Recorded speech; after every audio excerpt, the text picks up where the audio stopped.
নমস্কার। আজ বিশ্বকর্মা পুজো।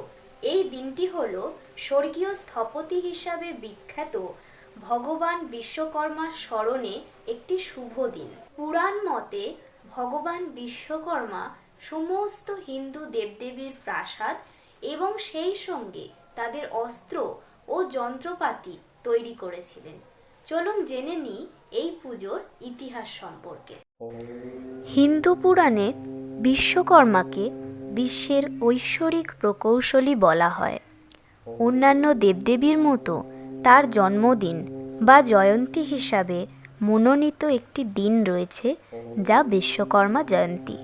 প্রতি বছর বিশ্বকর্মা পূজা উৎসব ভগবান বিশ্বকর্মার জন্মবার্ষিকী স্মরণ করে করা হয়।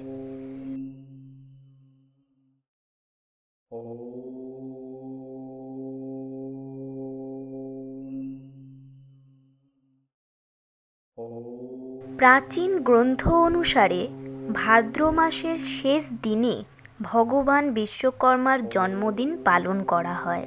ভারতের পূর্বাঞ্চলীয় রাজ্যগুলিতে এই পূজা ভাদ্র সংক্রান্তি নামেও পরিচিত।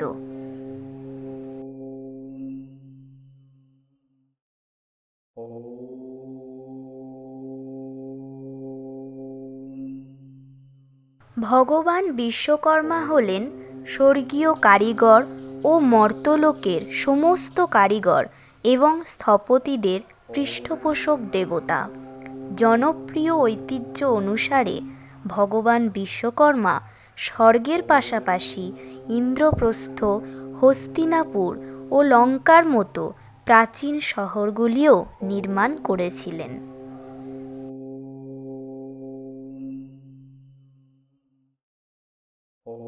এই দিনেই আবার রান্না পূজা বা অরন্ধন পালিত হয়, যা মনসা পূজার সাথে জড়িত। এই বিশেষ দিনে ঘুড়ি ওড়ানো একটি জনপ্রিয় কার্যকলাপ। হিন্দু পুরাণ অনুসারে তিনি মহাবিশ্ব সৃষ্টির কয়েকদিন আগে অস্তিত্বে ছিলেন, কারণ তিনি গ্রহের প্রাথমিক স্রষ্টা হিসাবে পরিচিত। বেদেও পৃথিবীর সৃষ্টিকর্তাকে বিশ্বকর্মা বলা হয়েছে।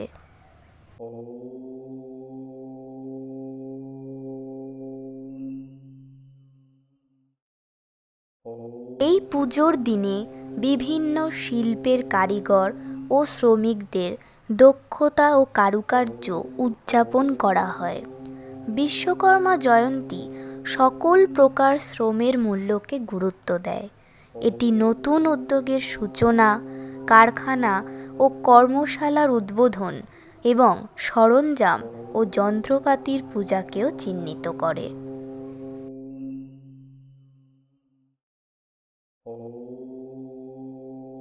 ভিডিওটি শেষ করার আগে একটা ছোট্ট অনুরোধ। এই দিনটিকে আরও উৎসবমুখর করে তোলার জন্য আসুন সবাই মিলে বিশ্বকর্মা পুজোর বা ঘুড়ির অথবা রান্না পুজোর একটি করে ছবি কমেন্ট বক্সে শেয়ার করি।